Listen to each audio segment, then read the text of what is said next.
All right, welcome back, Brett here. In this video, we're talking about gathering a data set.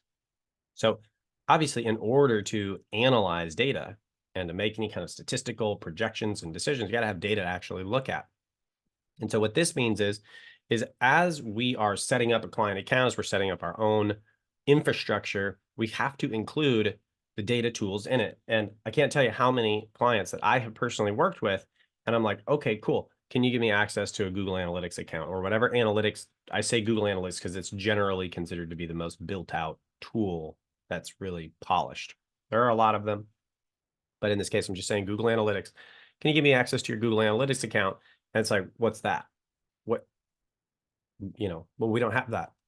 So, they have people coming to their website for 5 years, for 10 years, and we've never measured any of the data. So they would have had a tremendous amount of data, except that we never really thought about measuring it. So the first thing that we have to do is set up the infrastructure throughout the business or ministry to measure the data so that we have it. So we're going to gather it.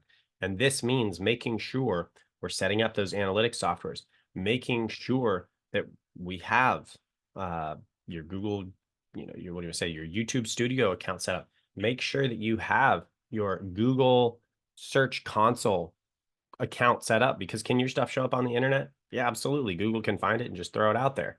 You're not going to know anything about it until you go in, you sign up your domain with Google Search Console, and then it will tell you everything about how your website is interacting with Google and how many people are seeing your stuff, how many people are clicking on it, what's your average position, what's your average click through. It'll tell you all this information, but not until you go and you set up the account and you get that infrastructure in place.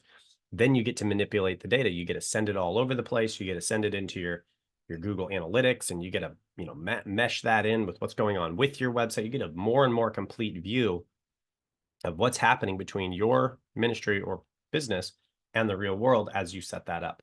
But you have to gather the data first. And this also goes with in-person data. If you're gathering data from some sort of a brick and mortar, a ministry or church, something like that, you've got to gather it and then put it into the digital data set. So it is then obviously digital data as opposed to on some notepad scratched somewhere and then lost in the back room.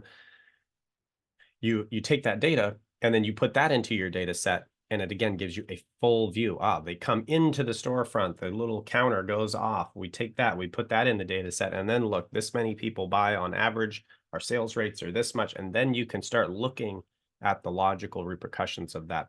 And so all of this begins with gathering the data and tracking it in a way that works for the people who are assessing it in your organization. So with that, this is gathering the data, get the infrastructure, set it up for your clients, and we'll see you in the next video.